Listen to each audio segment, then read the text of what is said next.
देखो अब बेटा है किस दुकान में साबुन खरीदने से हमें बचत होती है। तो हम एक बार जाएंगे यहाँ पर। तो देखो ये साबुन है 45, 44, 48 और 46। तो हमें पाहुजा किरियाना स्टोर पर 44 का मिल रहा है। तो पाहुजा किरियाना स्टोर पर हमें क्या होगा, सबसे सस्ता और बचत होगी हमारी। ठीक है। अब हम नेक्स्ट पे आते हैं। चावल और मूंग दाल कौन से किरियाना स्टोर से खरीदना पसंद करोगे और क्यों? अब हम देख लेते हैं चावल किससे खरीदना पसंद करोगे। तो अभी चावल हमें सबसे सस्ता कहाँ मिल रहा है? साक्षी। और और चावल और मूंग दाल पूछी थी। मूंग दाल हमें सबसे सस्ती कहाँ मिल रही है? देव किरियाना स्टोर 88 रुपीज की।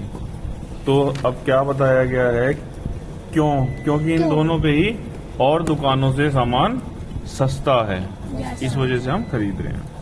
उसके बाद है, आप भी अलग अलग दुकानों पर जाकर वस्तुओं की कीमत पता कीजिए। तो अगर आपके नियर बाई कोई दुकान है तो आप वहां जाके वस्तुओं की कीमत पता कर सकते हैं। आगे चलें। सीमा, मेरे पास साइकिल होती तो मैं यह सारा सामान बाजार से ले आती। पापा मुझे साइकिल दिला दो। पापा मैं तुम्हें साइकिल दिलवा देता। कल ही मेरे दोस्त सुरेंद्र ने अपने बेटे के लिए साइकिल खरीदी है। सब खर्चों को शामिल करने पर साइकिल लगभग 6,000 रुपए में मिली।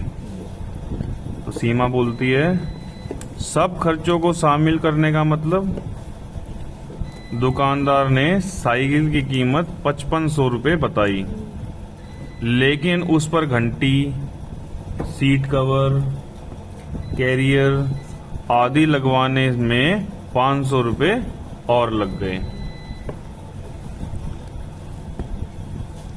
उसके बाद सीमा कहती है, पापा मुझे पुरानी साइकिल ही दिलवा दो।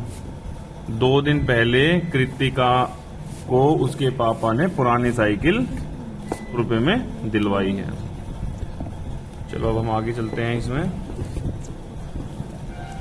वस्तु के क्रय मूल्य में हम किन किन खर्चों को जोड़ते हैं। तो हम बेटा किन किन खर्चों को जोड़ते हैं वस्तु के क्रय मूल्य में? एक तो उसके ऊपर जो भी खर्चा लगता है, तो वस्तु के क्रय मूल्य में किन किन खर्चों को जोड़ा जाता है। जब हम कोई चीज लेके आते हैं, जैसे साइकिल लेके आए या हम अपने लिए कोई भी दें, यूज करने के बाद दें, तो वो भी हमें कम ही पैसा देगा उसका। चलो अब हम नेक्स्ट क्वेश्चन करते हैं। तो कुछ एक चीजें ऐसी होती हैं जिसमें हमें अवमूल्यन से बचा जाता है, उसमें पैसा घटता नहीं बढ़ता है। कुछ एक ऐसी भी चीजें होती हैं जिसमें हम अगर उसे बेचेंगे, हमने आज लिया और साल बाद बेचेंगे, तो वो हमारे को ज्यादा पैसा देके जाएगा, वो बढ़ेगा। तो वो क्या चीजें होती हैं? वो होता है प्लॉट, मकान। और जो हमें कम मूल्य देती हैं उनको क्या लिख सकते हो? Car, scooter, cycle, fridge. ठीक है, फ्रिज के बाद फोन, कंप्यूटर, ये सारी चीज हमें कम हमारी पैसे को कम करता है।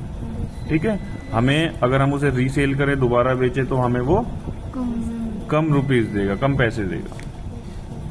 तो ये सारी चीजें हमें माता पिता ने गली में से, बाजार से ऑनलाइन ऑर्डर देकर जो वस्तुएं खरीदी हैं उनकी सूची बनाई है।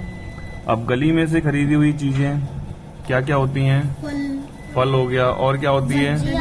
बर्तन, झाड़ू, सब्जियां, वेरी गुड। और लोहे के पलंग वगैरह जो ये भरते हैं, लोहे, कई फल फ्रूट, वेरी गुड। तो ये सारी चीजें हमें इसमें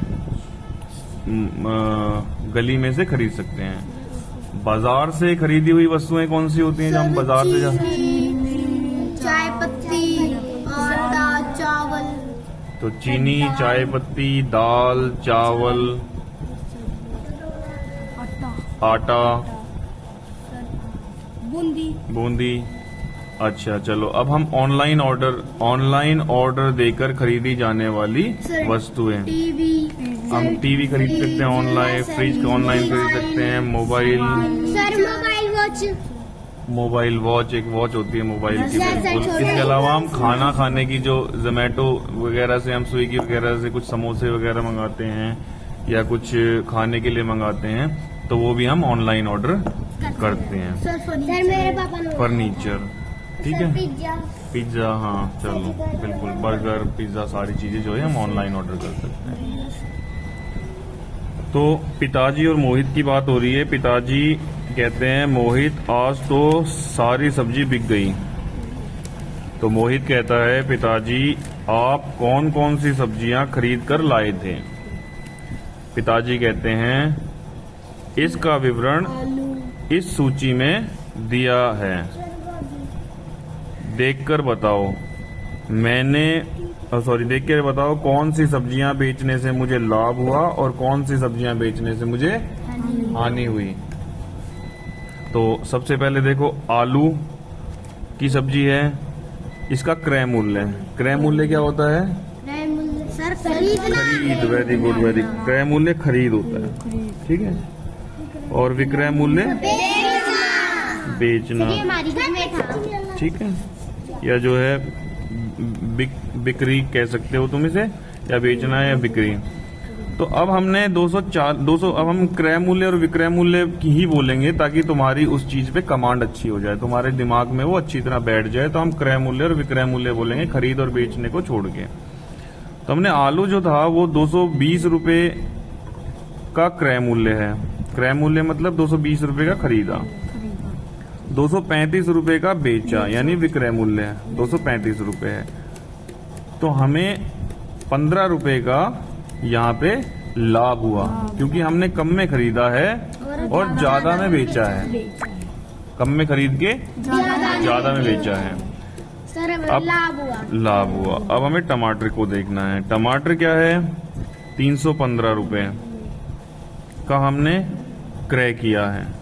315 रुपए का हमने क्रय किया है और 350 रुपए का हमने विक्रय किया है। तो हमें लाभ होगा या हानि होगी? सर लाभ होगा, क्योंकि 315 का क्रय है, खरीदा 315 में और 350 में हमने उसे बेचा है। तो ज्यादा में तो बेचा है। विक्रय जो चीज लाते हैं वे ज्यादा में बेचते हैं। हाँ, ज्यादा में बेचते हैं। उसके बाद आती है भिंडी। भिंडी 180 रुपए की खरीद है, यानी क्रय मूल्य है भिंडी का 180 रुपए, और वो बिकी यानी विक्रय मूल्य उसका है 162 रुपए।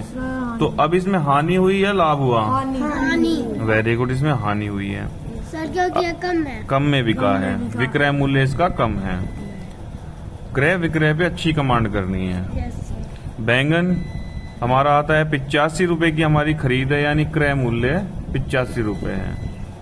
100 रुपए हमारा विक्रय मूल्य है, लाभ हुआ है, हमने उसे 100 रुपए में बेचा है। विक्रय मूल्य मतलब बेचना। घिया क्रय मूल्य मतलब खरीदना। 270 में हमने क्रय किया है, 270 में ही हमने विक्रय किया है। हानि भी नहीं होगा। नो लॉस नो गेन, ना लाभ ना हानि। अब आता है खीरा। 96 रुपए, 96 रुपए की हमारी क्रय मूल्य है और विक्रय मूल्य हमारा 120 रुपए है, लाभ होगा। ओके। और अब आता है पालक। पालक हमारा क्रय मूल्य है 200 रुपए और विक्रय मूल्य है 160। तो हमें लाभ होगा या हानि होगी? हानि होगी। Very good. शिमला मिर्च क्रय मूल्य हमारा है 210 और विक्रय मूल्य हमारा है 200। अब हमें लाभ होगा हानि? क्या होगा इसमें? हानि होगी। Very good. तो ये हमारा आज का काम है, इसको और प्रैक्टिस करना।